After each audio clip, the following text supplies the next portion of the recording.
Listen, I want to first start off by saying that as a first-generation Mexican American, I'm very sympathetic to what's going on at the border and the lives of the migrants. As Anna mentioned, just coming to our U.S. border is a miracle within itself if they survive to make it to our U.S. border. However, this talk of a lawsuit really to me sounds like election year political theater. Look, what the governor did was offer transportation for migrants who were homeless and needed refuge.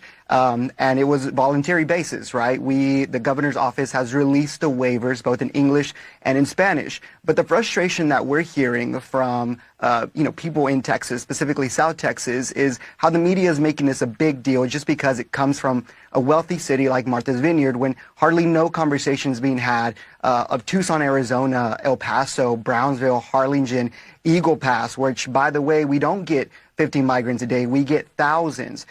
So what we're talking about and what we're saying is it's easy to have empathetic values or insights to open border and weak border policies if you live in the Upper East Side of Manhattan or Malibu. But these are our communities and these are our resources that are being strained. And all we're asking for is for other states, which, by the way, have sanctuary city laws, to start picking up their weight in this crisis that we have caused by the lack of attention from our president. Frankly, Abraham, I don't know how you as a Mexican American, and I don't know how you can, with a straight face, say that what the governor was simply offering was transportation. Please don't be so cynical. It's a little early in the morning. You know damn well that it was much more than that. Yes, he's trying to bring attention to the crisis on the border, and he's trying to do it through a political stunt by sending these two blue states, blue cities. Let's call it what it is. It is a political stunt. And please don't use your Hispanic last name to come on here and try to, justify this as just offering transportation.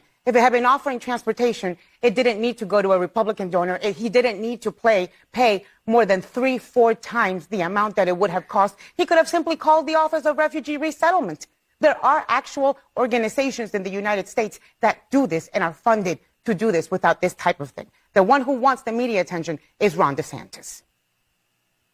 Abraham?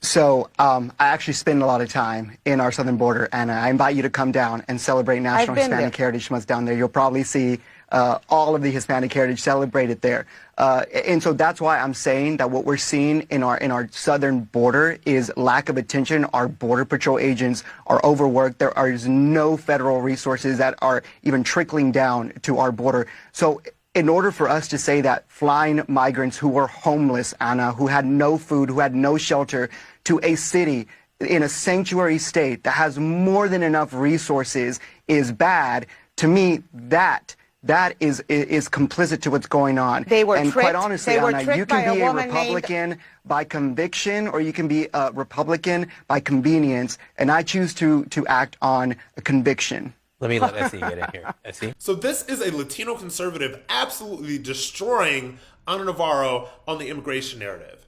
And what I love about this is that, first of all, CNN wants to say that they're putting 3 conservatives there.